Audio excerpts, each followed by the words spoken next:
and then what today we'll be doing section 16.3 and 16.4. This is on the fundamental theorem of line integrals and Green's theorem. So everything we've done so far has been evaluate line integrals. I want to let you know we've done them directly.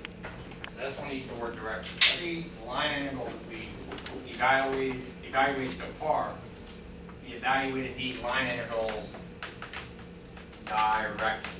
That means we did, it was a line integral of a vector field. We did f dot dr. We went from some value of t to another value of t in terms of everything was parametric. We set it equal to f composed of rp, and we did the dot product with r prime of t dt. We've done everything direct. So that will always work. I want to point that out. I mean, we could do all line integrals directly. They always have this in that funny looking, take this off here, and they have a little C here. And keep in mind, these line integrals of a vector field find the work. It finds the work done by the vector field to move a particle along some path. Okay? Well, section 16.3, fundamental theorem of line integrals, and then we're getting a 16.4 Green's theorem. These are like special theorems that make this work a lot easier in certain circumstances. So when can I use the fundamental theorem of line integrals? Well, they have this written here. We got to make sense of this. So let's go back to like the fundamental theorem of calculus and stuff. Do you remember if you had like, let's say this was a 0, and this was just some x here, and I got cosine of t squared dt. And I actually get the derivative of this. This whole thing right here with respect to x. Do you know what it comes out to be? It's really simple. What's the answer? Because it has an integral symbol, now I'm actually going to get the derivative. We would just get the cosine of x squared. That would be the derivative of this expression, right? Because you got the integral, they call that the fundamental theorem of calculus.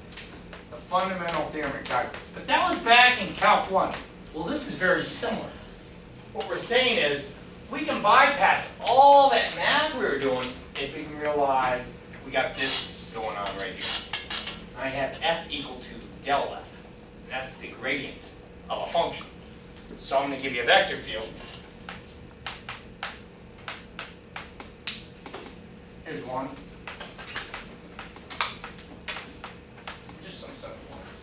And here's another one. It's all about whether or not the vector field is conservative. So that's the secret to 16.3. Look at the title, the fundamental theorem of line integrals. It's really all about conservative vector fields. And that's the topic right now. Conservative vector fields. If the vector field is conservative, then the line integral math problems are going to be really, really easy to compute. So, how can I find a conservative vector field? The whole idea is, think of this as what? Some fx, partial with respect to x of some function, and this is the partial with respect to y of some function. And I'll put question marks. Does fxy equal fyx? That's my question for you. Does fxy equal fyx?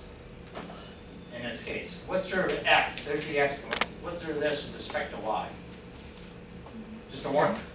What's the derivative of that with respect to x? That's just a 1? Mm-hmm. Is it true? Yeah. So in this case, I'm saying that this vector field right here is conservative.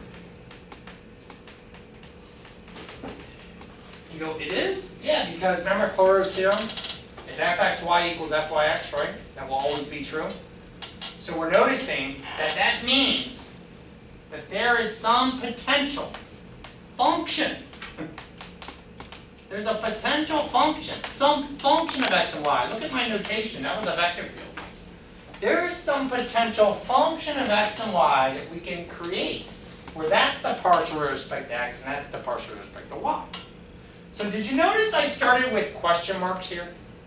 I had question marks. I was like, I'm not sure if this vector field is conservative or not. Alright? But as long as I check this, then I know it's conservative. So isn't that cool? What's the simple check to see whether or not a vector field in two-dimensional space is conservative or not? Whatever's here, I'll take the derivative with respect to what? Y, and see if it's equal to the derivative of this with respect to what? X. X. That's all we got to check. Isn't that cool? Just simply to see, why am I doing this? To see if the vector field is conservative. Because if the vector field is conservative, I can use the fundamental theorem of line integrals.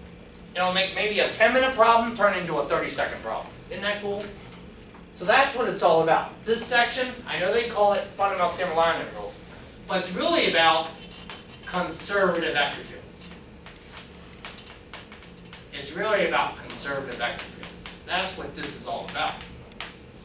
And you go, what's a conservative vector field? It's a conservative vector field. It's a vector field so that you get, it's equal to the gradient vector of some f. So hey, I want to make sure. Is the derivative of this with respect to y equal to this derivative here with respect to an x? Are they equal? Mm-hmm. Yes, they are. So what I'm saying is, I can take off these question marks now. They are equal. Take that question mark. This vector field is conservative, and this is what I can write.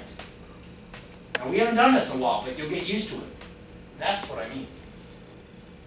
The vector field, big F, with the arrow over, is equal to the gradient of some function. There's some potential function that exists. This exists. I'll put a smiley face. We just gotta find it. There's a potential function that exists where you take the partial derivatives and you get these. So anyone see that? I wasn't sure if I could do this or not. Just staring at the problem. I had to investigate. And the only way I investigated it was by doing this. Okay? Now, can you help me find the function? You go, how do you do that? Oh, we gotta integrate. So we gotta do partial integrals. What's the integral of this? And I gotta integrate that with this, because it's in which component? The x component? Mm-hmm. What's the integral of that with respect to x? XY. xy. Then I'm going to put a plus. I need you to integrate this component here. It's in the y component, right? I need you to integrate that with respect to a y. So that was the integral of that with respect to x. I need you to integrate this with respect to y. And what do you get? Same thing, XY. Oh, you get the same thing. So I need you to tell you something about this method. When I'm trying to find a potential function, if you get any repeats of the same expression before, you toss out all repeats. Do you notice that already emerged? So to find your potential function, what you'll do is, every time you get a repeat expression, that's a repeat, it's equal to this, you keep the first one, but you toss out all the ones that repeat over and over again. Oh no, and I just did integrals, so I guess I should put constant c, right? The book likes to put constant k, I'll put constant k, like a 5. Now, would you check it? Let's check to make sure we did this right, because it's easy to check. This is what I'm getting, the function of x and y is xy. Is the partial of this with respect to an x, that letter? Yes. Mm-hmm. Is the partial derivative of this with respect to a y, that letter? Yes. Yes? So that's why we're saying this is equal to the gradient of some potential function. And when it comes to evaluating a line integral with that vector field, it's going to be a piece of cake by this theorem. Look what we're saying. We're saying you can bypass doing all the antiderivative stuff. All you need is that function that we found, and we can plug in the numbers into it. So this is a rock and roll cool theorem.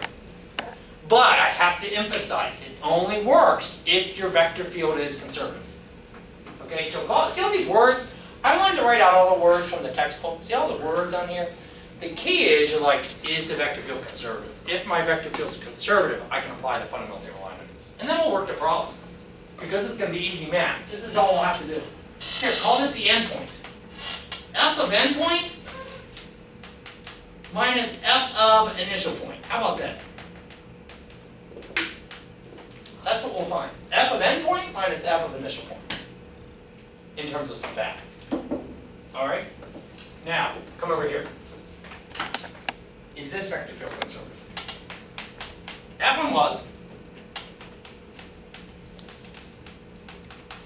Because it's all about whether or not the vector field is conservative that you can apply the fundamental theorem of line integrals. The reason I haven't even given you a problem yet, everyone, to evaluate a line interval, because I want to make sure the only way you can use this thing. Do you notice that that isn't a big F, that is a del F? The only way you can do this is if the vector field is equal to some gradient function. And how do I know that? We've got to see whether or not the vector field is conservative. For a vector field conservative, it means that I can write this. It's equivalent to this. So how do you figure this out? There's a quick way. Some of you might go, I'll just integrate to see if it works. I don't think that works every time, although it's not a bad idea. Look, watch. I'm going to integrate to see if it works. Let's integral that with respect to x. Here, I'll put my question mark. Maybe I can do it. What's the function of x and y? Let's see. Let's integral that with respect to x. Negative yx. Negative yx. Plus, let's integral that with respect to y. xy.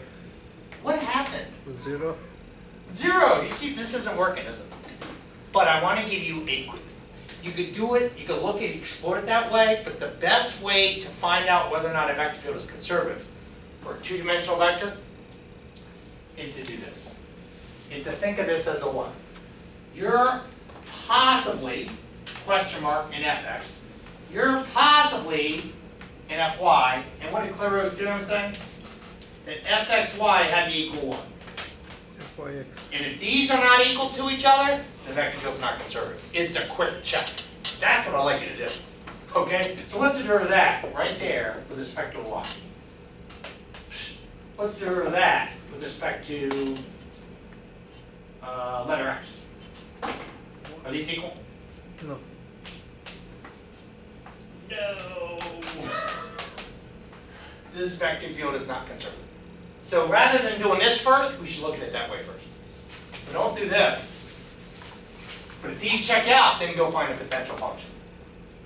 Although I've had students before who go, I just do this every time. I'm like, okay, be careful though. This is a fast, super way to determine whether or not your vector field is conservative. So what are we going to do? How am I going to evaluate a line integral if that's my vector field? You got to do it directly. You would have to use 16.2 technique. You would have to go and do the f.dr and do all the math. We did that in the last section. Wasn't that bad, was it? But if your vector field is conservative, it's like, cool, rock and roll, you can roll. Cool. So, hey, I want to do the first question. Well, I'll get to number 1 and 2.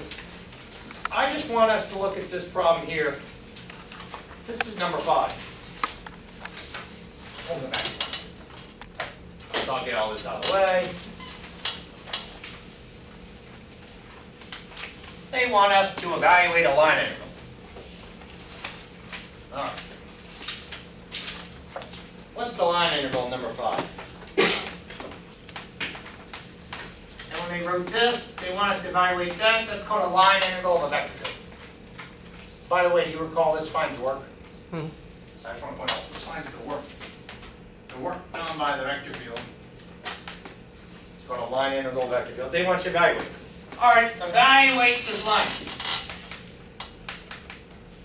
And they give you a vector field. The vector field is x squared y cubed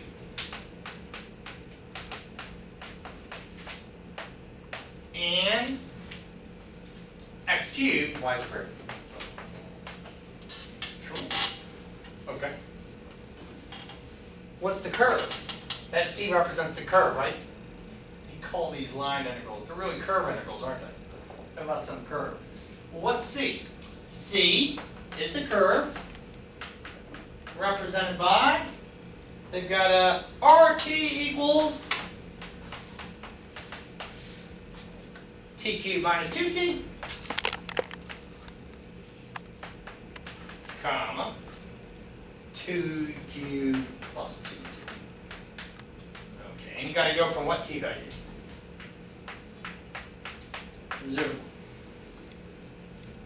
There's a curve, there's a vector field. We got to evaluate this line. Could I do this like last section? We're now in section 16.3. Could I do this problem directly? Absolutely. And you know how to do this, wouldn't you? That is the x component, that is the y component. But I would get f composed of r of t dot r prime of t. But I don't know if you can notice, that would be a lot of math, wouldn't it? Good, you all can see this. Just think of f There's F, composed of this. That's the X component, and that's the Y. F composed, you'd have to plug that in there, square it, plug this in here and what? Cube it, same thing over here. And then you'd have to dot that with an R prime of T. I don't even know if we can do that interval, right? At least find the exact answer. So what we're going to do is, we're going to investigate something. Is there a way faster way to evaluate this problem? I know they didn't write it, but boy, is that vector field conservative. If the vector field is conservative, this is all we have to do. Okay? So, we go off, we explore this. Is this vector field conservative? So I'm like, hey you, are you conservative? I don't know. We got to investigate it. We got to look at it. Question mark? I don't know. So, this is like some potential what? Maybe it's a potential fx. So I got to put a question mark here. I don't know if this really exists. Because I'm putting a lowercase f, that would mean the real f exists. And you're a potential what? Question mark? You're a potential fy. What must hold true for this to be a conservative vector? fxy equals to fyx. fxy must equal fyx. And if it's true, it's going to be an easy problem. If it's not, we're like, crap, we got a tough final integral to do. Let's see. Is fxy, I'm talking function of xy, the second partial root equal to fyx? And it's probably, I don't know, is function of xy equal to fyx if those are potential fx's y's? If so, this is conservative vector field. What's sort of this with respect to a y? X squared, 3y squared. Okay, 3x squared y squared, very good. What's the derivative of this? Right here with respect to x. 3x squared y squared, are they equal? Yes! So what does this mean? Yes! So what can I write? This is the best part. I'm going to do it right now. All this means, I can write this. I didn't know it till now. I can write that. There is a potential function that exists where these are the partial derivatives. Cool? Alright. By the way, the author does not write this, and that's okay. You know what the author does? The author called, you might find this easier when I show you something. You see how I wrote this so far? See my notation? What was I doing? I was doing, stuff from, remember we did max and mids and stuff? With the fxy and the fyx's? I wanted you to see this is something from a previous lesson. Well, the author, because these are not, we're not sure if these really exist yet, the author just calls this component P, and he calls this component Q, and he says, what you got to check is, he goes, you just got to check that the derivative of the P with respect to a what? A Y must be equal to the derivative of the Q component with respect to a x. Do you follow me? But he's really just looking at Clairaut's theorem. Do you follow me? Does that make sense? He's really just doing Clairaut's theorem. So if you want to write it like that, it's totally fine. Your P, your Q, is dp dy equals dq dx. And these are really deltas because they're partial derivatives, right? I should really write them as deltas. Delta P, delta Y. Because they're partial derivatives. If that's true, then it's conservative vector. Alright, so when we agree this is a conservative vector field, this is equal to del F, or the gradient of F. By the way, that's the other notation. Remember this? GRAD of F? That exists. So now, this is going to be an easy problem. But to do it, what is it equal to? This vector field is conservative. So I can do this. And I'll just go from one endpoint to the next endpoint. And what do I do? F of endpoint minus the F of the initial point. But don't get confused on the test. I mean, this is going to be a fast problem. I'm bypassing doing all the antiderivative work and the dot product. I'm not doing the dot product. What's that? How do I get this potential F? We got to do that. So do you remember how to do this? How do I get it? I'm going to draw an up arrow. Get the P and Q out of the way. And here we go. What is that potential function of x and y? Remember how to do this? Integrate this with respect to the letter x. Put a plus. Integrate this with respect to the letter y. And if you get any repeats, just toss out the repeat. Maybe let me show you this here. It's a cube, that's a square. What's the integral of that? With respect to x. 1/3 x cubed y cubed. X cubed y cubed over 3. Yeah. Outstanding.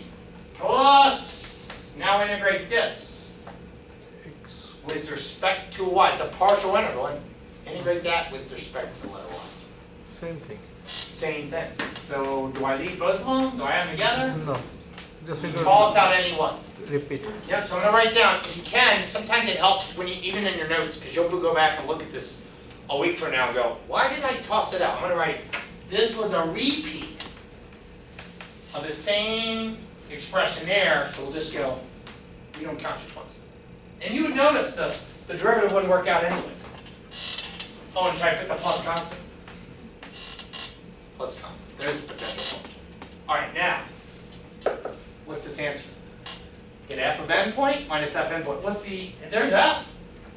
Are you serious? All I have to do to work this problem is right there, put in the endpoint and the initial point and subtract. That's all I gotta do. But there's one catch. They said go from t equals 1 to T. t equals 0. Ugh, this has what letters? X. X and Y.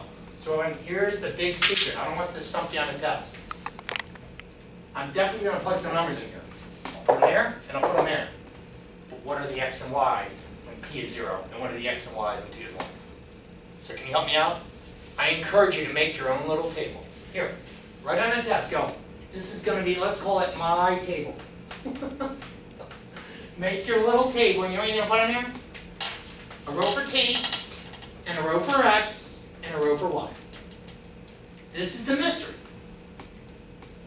And it can stump you during a test, because you will sit there, it can confuse you. You can sit there and go, I know I just got to put this right here, and right there, and subtract them, but I don't know what numbers to plug in there. And this looks messy, right? This looks completely messy. So, let's go figure it out. What are the t values? 0 to 0 to 1. How can I find the x's and y's? I know you know.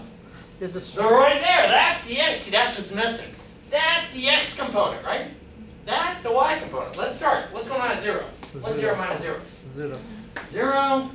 What's, there's the y component. What's 0 plus 2 times 0? So I got you. T equal to 0, x is 0, and y is 0. What's going on at t equal to 1? Negative 1. 1 minus 2 is negative 1. Very good. Okay. What about at 1 for the y component? 3. No one problem? So now guess what we'll do? Here, we'll do it x cubed, y cubed over 3. X cubed, y cubed over 3. Do I have to put the plus k's? What happens on a definite interval? Those constants just do what? They would subtract out. Do you agree? Remember there was a plus k here? You go, they'll just subtract out. It's a definite interval. We're doing this now. What's the values we're going from? We're going from 0 to 1, but we define them right there. So let's plug them in. Now, don't be like me on a test. Oh, I remember this as a student. I'll never forget this. I flip-flop these. Make sure, which one's the endpoint? What do they mean by endpoint? Is the 0 the endpoint? When I'm saying an endpoint by this point, it was like a path. Something moved, this C is a curve, and it moved along a path from t equals 0 to a t equals 1. The endpoint was what? 1. T equals 1. The initial point was t equals 0. So when they write it like this, just remember that. This is the endpoint. And it's endpoint minus, I just didn't want you to get the opposite sign. All right, let me go, here we go. What's negative 1 cubed times 3 cubed over 3? And I need you to subtract, oh, this is easy. What's 0 cubed over 3? What's the final answer? Negative 9. And did this find something in real life? You go, yes, this just found the work. This was the work done by the vector field to move a particle along that curve from that point to that point. That's what it did. But when you see what's so great about this section, in the end, I don't have much writing on the board. If you and I did that dot product, my goodness. it would have been drastic, right? That's what's so cool about this. So now the key is, with this section, when you hear FTLI, fundamental theorem of line integrals, please think it's all about whether or not the vector field's conservative or not. Now what if this vector field wasn't conservative? I'm sorry, I would just have to do it directly. The F dot dr, I would have to do F dot, the R prime ddt. Cool. Awesome. Hey, something else about this. This is pretty cool. There's another theorem. I didn't write it on the board. But will you put this in your notes? Line integrals of conservative vector fields. This was a conservative vector field, right? Line integrals of conservative vector fields are independent of path. This means it doesn't matter what path you take to go from one point to another point. See the 2 points? What's one of the points? I'm going to plot these. This is the x, y, where's that point? 0, 0, where's this point? I'm going to go over 1 and then what? So in the path, went from here to there, right? If your vector field's conservative, we took this curve right here, right? You could have gone, you could take a path like this. This is going to be the curve C. It could be a straight line. It could have been a zigzag. It could have been a little loop like that. It could have been a loop like this. Any of these paths you could take, right? And you'd still get the same answer. And you go, why? If the vector, because hidden behind this is some vector field. This only exists for conservative vector fields. All right? So, line integrals of conservative vector fields are independent of path. It means it does not depend on what path you take to go from one point to the next point. Cool? Cool. Hey, this only takes a second. I wanted to show you an image out of the book. It's quite similar. If you want to work out the entire problem again,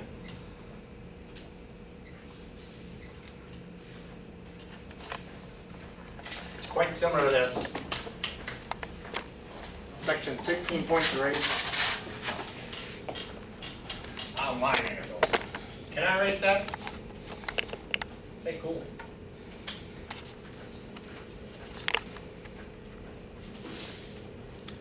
Let's see if it's coming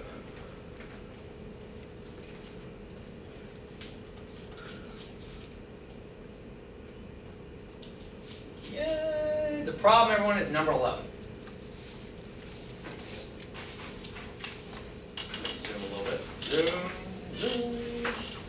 Number 11, this is number 11, not from our practice problems, this is textbook. So I'm like, the textbook every once in a while has a pretty cool problem. Can everyone see number 11? I can enlarge that more if you want. It's quite similar to what we were just talking about. But what I like about this problem, everyone, it saved me time writing on this board, is they already got a vector field. Someone see this vector field here? They got all these vectors. And they're talking about a path here. The path you got to take is from the point 1, 2, that's right there, to the point 3, 2. They go, could you explain why the line integral has the same value for all three curves? If you took a path like this, if you took a path like this, woo, woo, woo, woo, woo, or if you took this path right here. And we go, how could we explain that? It must mean that vector field must be, starts with a C, conservative. So can we show that? That's how we're going to answer letter A. They want us to explain if this vector field is conservative, then it doesn't matter what path you would take to evaluate this. Where the curve, I'm talking about that C. It can be any one of those three curves. Or you and I can invent another one, a straight line. The fourth curve, right? Cool. So there's the vector field. What is it? 2xy comma x squared. All right. Let me write it right here. 2xy. Is this conservative? I'm being honest, I don't know either. We just got to investigate. Once again, please feel free to ask me over and over, like, what do you mean by a conservative vector field? The definition for a conservative vector field is this. That's the definition. For a vector field to be conservative, it means there's a vector function, potential function, where this is equal to the gradient of the function, which means it's made up of the partial derivatives. So the only way I can figure this out is Rather than going that way, we go this way. Now you can do it one way. You can do it like me. I was saying you could think of this as a question mark potential fx, and this is a question mark potential fy. What would have to be true? fxy equals fyx. That's really what we're looking at. But the author writes this, you may prefer it. The author goes, just call this P and call that Q. And he goes, check to see that dP dy equals dQ. Yeah, means the same thing. So either way I look at it. Now, is it true? What's the partial derivative with respect to an x of that? 2y. What's the partial of this right here with respect to the letter x? What's the derivative of that with respect to the letter x? 2x. And this was 2xy. The derivative of that with respect to, whoops, I apologize. Look what I wrote. Let me do it again. What's the derivative of this right here, 2xy with respect to the letter y? 2x. And what's the derivative of this with respect to the letter, this right here with respect to the letter x? 2x. 2x. Does 2x equal 2x? It sure does. Yes, this is conservative. And what does that mean? It means I can write this. Bingo.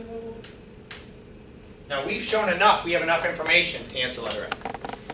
We've explained it. What is the common value? Oh, they want us to evaluate it. So can we do that real quick? Wait, that means we gotta do a dot product and all that. We're like, no, all we gotta do is what? F of n point minus f initial point. But where's the f? We gotta find it. They didn't give it to us in the problem. We gotta go find it. Where's that? I'm talking about lowercase f, not this big F for vector field. So let's go find it, everyone. Where's that potential? We know this exists. I'm gonna write it down. This must exist. It doesn't always exist, but it does exist here if a vector field is conservative. All right, what's the now you get to integrate. What's the integral of that with respect to x? X squared y. Right. Yeah, because if you integrate that with respect to an x, you get 2x squared over 2 y. The 2's cancel and you get,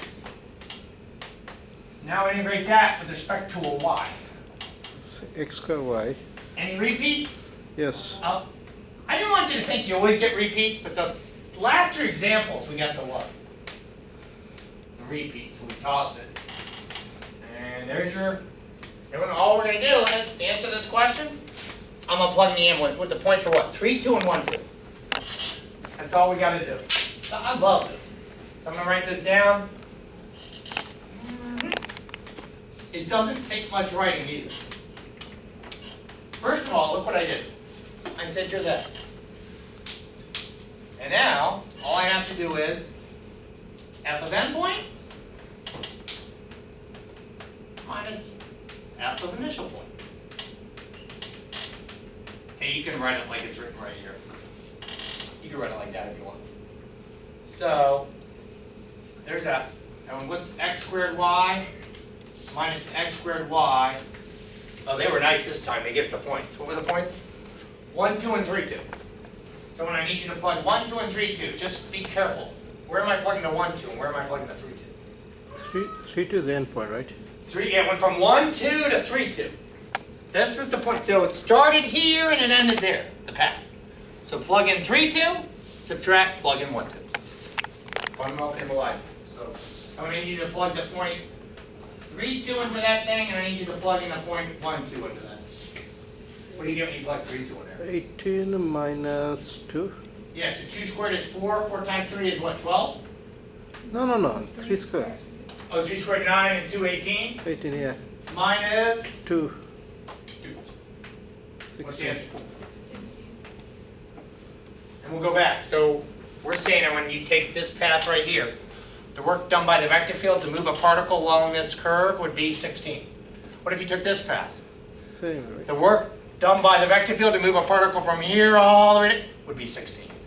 How about along this path? The work to move a particle from here along that curve to there, 16. Because the vector field was what? Conservative. If the vector field was wasn't conservative, you would likely get different answers. Equal result. Great job. Hey, you got this section down. There's something else I wanted to show you from this section though. I'm only doing 2-dimensional vector fields. Does this work with 3-dimensional vector fields? It does. except we just gotta check a few more things. Okay? So, I'm gonna use the first one on the sheet. What was the vector field on number 1? There you go. So before we get into Green's-theorem, I just thought, can we explore three-dimensional vector fields? So what was the first one? I got an f equals zyx.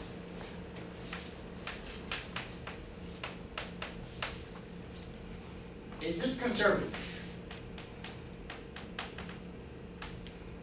Question mark. Is this vector field conservative? That's what I wanted to explore. Okay. Well, I'm going to use my method I was doing earlier. For this to be conservative, that would mean this would have to equal what? Of that, right? But I don't know if that's true yet, so I still have to put my what? Question mark. I have to put the question mark. I don't know if this is true or not. So, question mark, maybe this is possibly an fx. And this is an fy, and possibly this is an f now what? Z to some function of x, y, z. I don't know, here I'm going to put it right here, I don't know if this exists.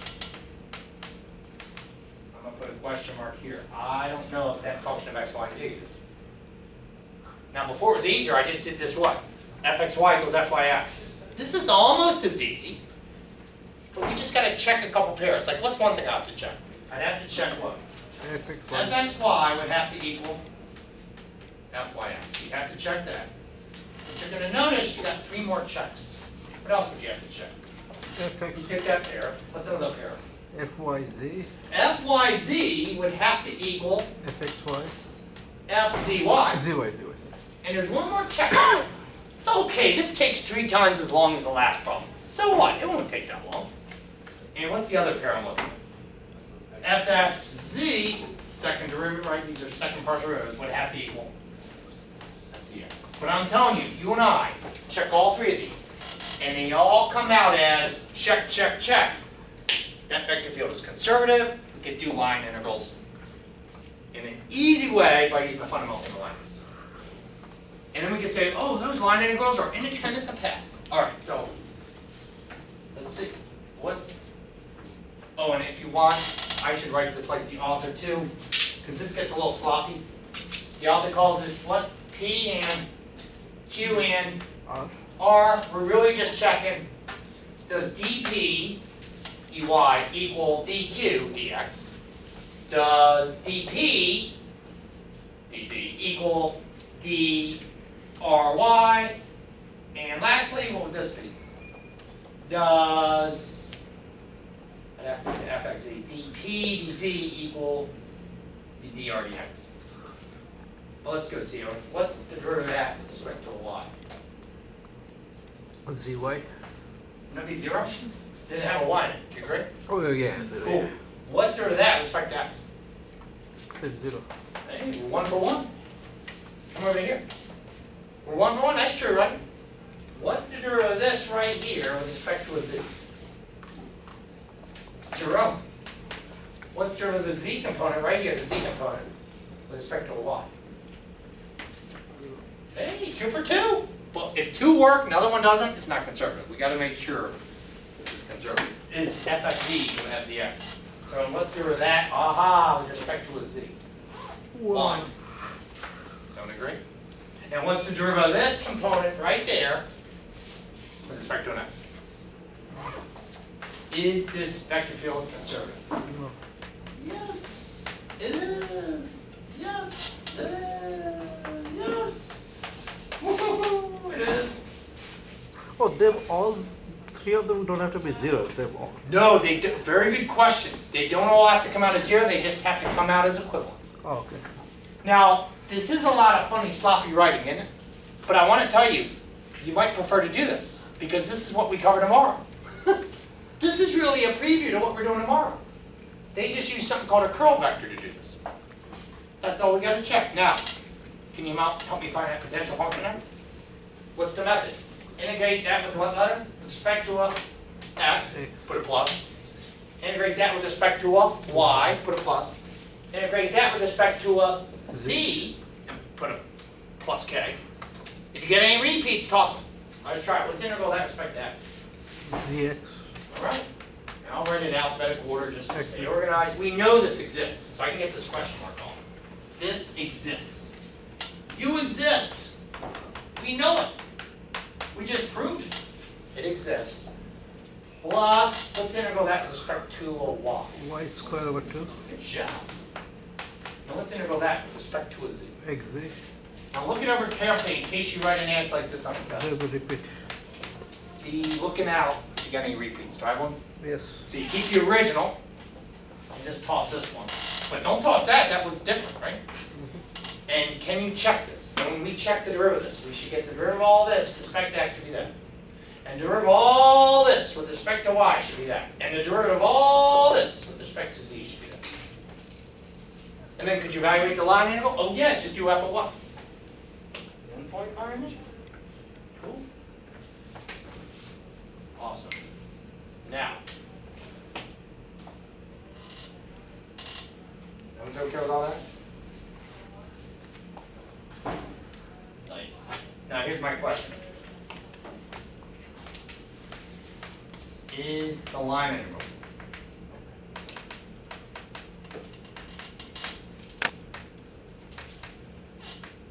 going to be the same value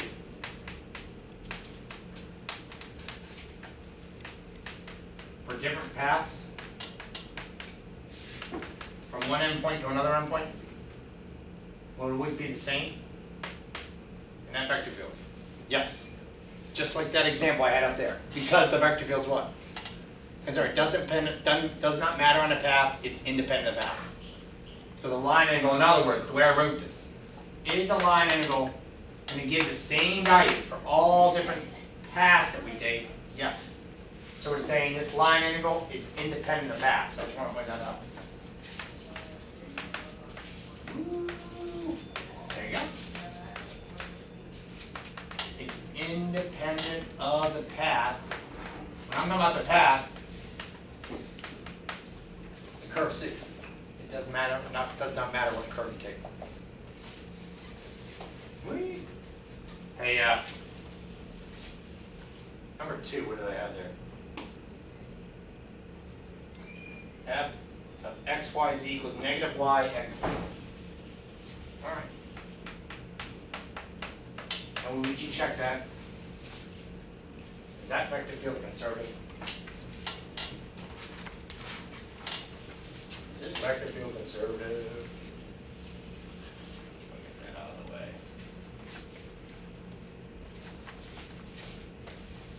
I don't know if I can write that. How about this one? Negative y, xz. And then when I'm done, I'm going to ask you, is this line integral independent of that? Is that vector field conservative? What's sure of that? There's maybe an fx, maybe that's an fy, maybe that's an fz. But I'll put question marks. I don't know if these exist. Because I don't know if fxy, function of x, y, and z exists. What's the partial of that with respect to y? Okay. What's the partial of this with respect to x? We already know the answer. That's enough. What do y'all think? Is f conservative? No. No. That's all done. That's all take. So you go. Because I don't have to check these. Here, I'm not even going to check these. It's already over. It's over. This vector field's not conservative. So, what if someone asks you to do this? Of course you can. You just got to do it like we did last lesson. You'd have to evaluate this directly. We won't do it now, but we have to evaluate the problem directly. Right? Did they give a path? No, it wouldn't hurt to do it right now. Let's do that. And it only takes a second for us to evaluate this. We're going to evaluate this directly. So can I do this? No. No. That's not going to work this time. So I got to do this directly because this vector field is not what? It's not conservative. Can I write this? Look, can I do this? No, you can't. It doesn't exist. The function doesn't exist. So, What's the path we got? We're just going to do this directly. That means I'm going to do this. F composed of RT dot R prime of T. Alright, what's the path they want us to take? And when I'm doing number 2 from these practice problems, they want you to go from 0, 0, 0, what's the other one? 3, 4, 5, and they wrote the word, you got to go along a line segment. Aha. That's a challenge in itself. We got to remember how to parameterize a line. How do you parameterize a line? Let's go with, and this is the path. They didn't give it to us. I am now parameterizing a line.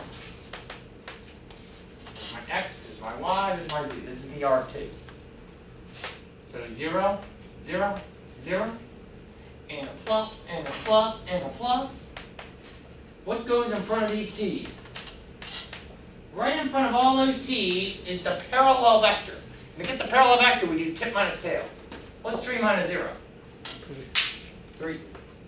What's 4 minus 0? 4. And what's 5 minus 0? 5. Ah, this problem isn't so bad directly. But others can be really nasty, you follow me? That's why you can now work this problem out. Well, it's not too bad. There's R of T. Now be careful what goes here. Not R of T, but what? R prime. R prime of T. Ah, I've got enough room right here to write R prime of T. A little bit of dt. I've got enough room to do f of R. Now what's R prime of T? 3, 4. 3, 4, and this problem is not bad directly, but I'm doing it directly. I'm not doing the what? I can't use this, so I'm just going back to the math method. Okay, but it was an easy vector field. We see that. The more complicated the vector field, the more complicated this is, the more complicated the path. What's F composed of R of T? Ah, I think I've got enough room, don't I? Yeah. Negative y. That means negative 14. X is 3t. And what's this? Oh, just the z component, which is 5. Now, the big question. What's the limits? Always happens with a line. 0 to 1. This always happens with the line, because we did tip minus tail, right? Tip minus tail, this is t equal to 0. This is t equal to 1. You can check it. Plug in 0, plug in 1, you'll see you get that. So my limits are 0 to 1. What's that dot product? It's probably not hard to work. What's that times that? Negative 12t. Alright, so you got to do the integral from 0 to negative 12t plus 60, 12t. 12t, good, plus 20t.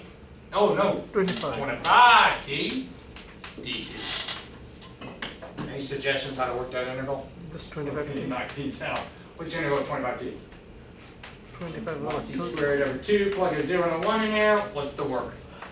The work done by the vector field to move a particle along that path would be 25 over 2. Sometimes working it out directly is not so bad, but other times it could be almost just absolutely absurd and ridiculous.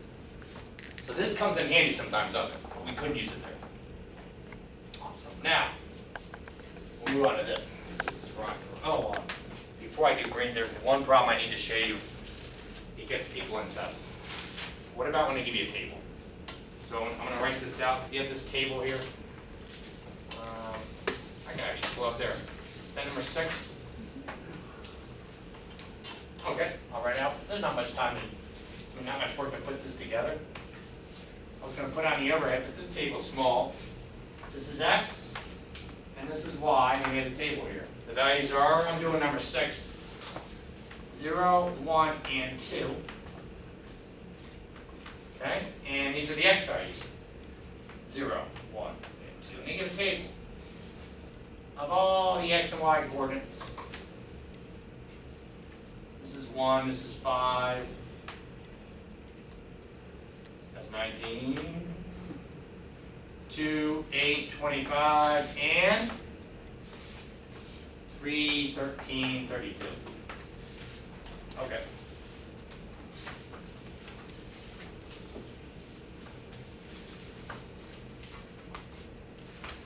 And when they want you to evaluate del F dot dr.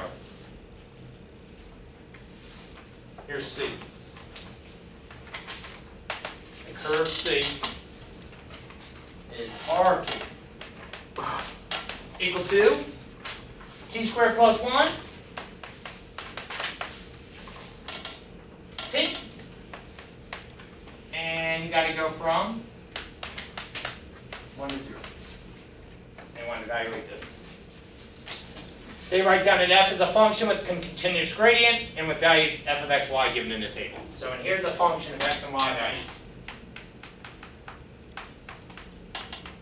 But you'll notice they did write a it's a differential function whose gradient vector is continuous. That accounts for it, because we just see a bunch of numbers in the table. Okay.